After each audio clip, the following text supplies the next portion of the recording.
Test भी हमारे economy से रिलेटेड है। तो आइए क्वेश्चन नंबर 1 की तरफ चलते हैं। आज अपनी प्रिपरेशन को चेक करें। Consider the following statement regarding the balance of payment. Balance of payment से रिगार्डिंग ये क्वेश्चन है। फर्स्ट है, it is systematic record of the all transaction of the country with outside world in a given year. तो सही है, एक साल के अंदर हमारी इंडिया दूसरे देशों के साथ में कितना व्यापार करती है, कितना ट्रांजेक्शन है, इनपुट और आउटपुट है, उसे हम WOP कहते हैं। तो सिंपल सी बात है, बैलेंस ऑफ पेमेंट ये तो मतलब बना हिंदी लैंग्वेज में, तो सही आंसर है। It consider the both government है प्राइवेट ट्रांजेक्शंस। तो ये 1 और 2 दोनों सही हो गए। तो उसका आंसर हो गया फर्स्ट वाले का सी, लिख लो। सेकंड पे आते हैं, index of the 8 core industries.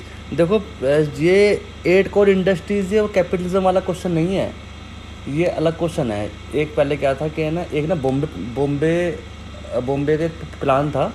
जब हमारे इंडिया जब आज़ाद हुआ था तो उसके टाइम पे बॉम्बे प्लान था, उसमें क्या था 8 इंडस्ट्रीज़ वाला तो था, the plan development of India. ये वो क्वेश्चन नहीं है, ये अभी जो चल रहा है वो वाला क्वेश्चन है। ये question index of the 8 core industries sometime news in the released by. तो उसका आंसर है C, office of economical adviser, ministry of commerce and industries.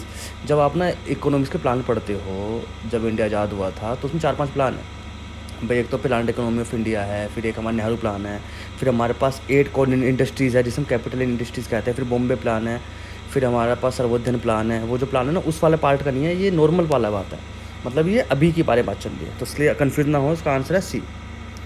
Question number 3 पे चलते हैं, consider the following statement regarding the most favoured national. देखो most favoured national का मतलब क्या है कि जैसे क्या है कि कुछ कंट्रीज़ क्या करती हैं अपने दोस्त कंट्रीज़ के साथ में, या कुछ कंट्रीज साथ में क्या करते हैं, कैसा कर लेते हैं कि भाई आ जाओ आपके लिए कस्टम ड्यूटीज़ फ्री है, से हम कम कर देते हैं, जबकि वही प्रोडक्ट जो दूसरा कंट्री देती है तो उसके लिए फ्री नहीं करते। तो ये एक रूल आया कि भाई ऐसा है, आप किसी के लिए फ्री नहीं करोगे, अगर करोगे तो सबके लिए करोगे, उसे कहते हैं मोस्ट फेवर्ड नेशन। ठीक है, चाहिए क्वेश्चन 1 पढ़ते हैं। It is one of the important principle of the GTS agreement considered by the WTO। देखो ये लगता तो पढ़ने में सही है बिल्कुल ये, पर लेकिन गलत है ये। देखो पहले तो GATTS बना था, उसके बाद WTO बना है, उसके बाद में WTO बाद में बना है। पर लेकिन जब GATTS की पहली और दूसरी जब इनकी मीटिंग हुई थी तो उस टाइम पे जो बेसिक प्रिंसिपल था मोस्ट फेवर्ड नेशनल वो बन गया था। तो जो ये लिखा है ना, it is one of the most important principle of the GATTS agreement, यहाँ तक तो सही है, पर ये लिखा है ना कंसीडर्ड बाय WTO, ये गलत है। WTO बना है बाद में, जबकि ये बात चल रही है पहले की, इसलिए फर्स्ट हमारा गलत है।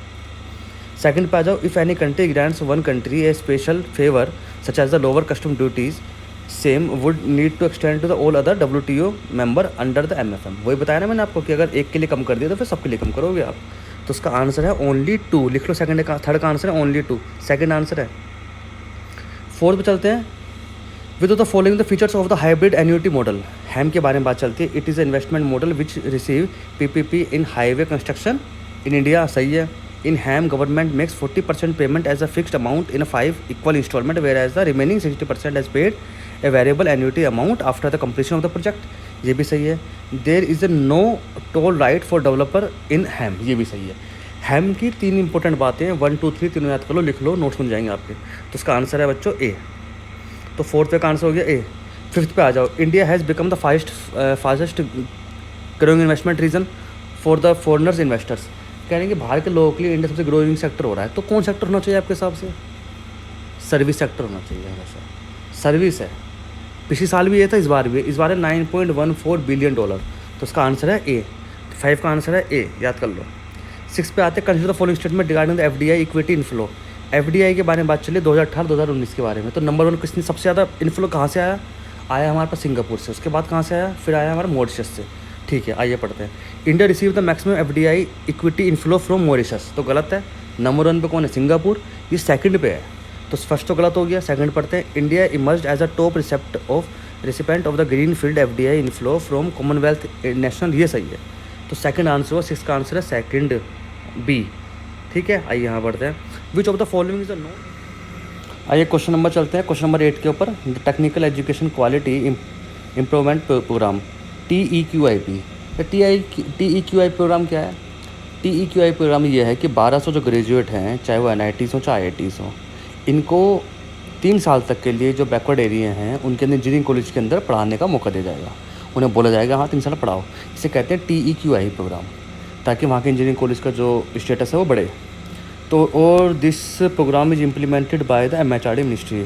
तो इसका आंसर है C, ministry of human resource development. तो आंसर इसका सी, 8वें का आंसर सी। 9th पे आ जाओ, consider the following statement, India foreign research exchange reserve is nearly equal to 10 months of the Indian imports. ये सही है answer. Reserve bank of the India manage the foreign exchange reserve India, जैसा आपको पता ही है कि हमारा फॉरेन एक्सचेंज को कौन मेंटेन करता है, रिजर्व बैंक ऑफ इंडिया करती है।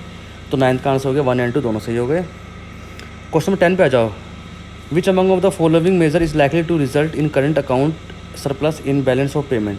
बीओपी के अंदर करंट अकाउंट सरप्लस मीन्स कौन सा रिजल्ट है? तो फर्स्ट है fall in global crude oil price, ये सही है answer. Increase in the remedies received from abroad, ये भी सही है। एक्सटर्नल कमर्शियल बोरिंग ये नहीं है, ये तो उसको सरप्लस नहीं करे, कम कर देगा उसको। ठीक है, तो thank you for the watching. मैंने 10 क्वेश्चन करा दिए, आप इसको देखें।